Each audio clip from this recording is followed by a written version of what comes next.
C'est vous les responsables. Vous dites à vos responsables, vous ne pouvez pas garer vos voitures sur la servitude de l'État. Pour retirer ces $500 la voiture. Un mois, telle est l'échéance accordée par la ministre provinciale des Transports, Lorraine Lusamba Kazadi, aux vendeurs de véhicules installés sur la servitude de l'État à travers la ville de Lubumbashi. Passé ce délai, tous les véhicules seront acheminés à la fourrière et leur récupération sera conditionnée par le paiement d'une amende salée.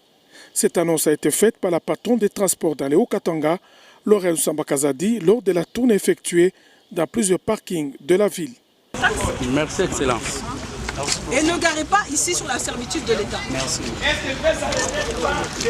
Ces vendeurs affirment bénéficier d'autorisations délivrées par la mairie pour exposer leurs véhicules, mais beaucoup d'entre eux occupent abusivement et vont jusqu'à exposer illégalement sous la voie publique, provoquant ainsi des embouteillages et mettant en danger les piétons qui n'ont plus d'espace pour circuler. Une situation qui doit cesser, insiste la ministre Lorraine Lusamba Kazadi, déterminée à remettre de l'ordre dans ces secteurs des transports. Elle recommande que tous les vendeurs exercent leurs activités dans des parkings organisés.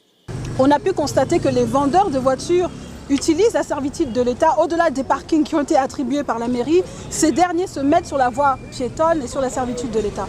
Et ça cause des désagréments aux piétons qui n'ont pas la capacité de marcher librement.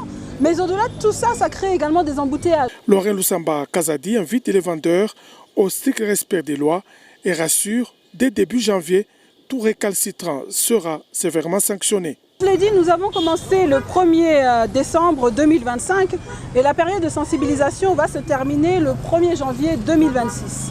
Que celui qui a des oreilles entende.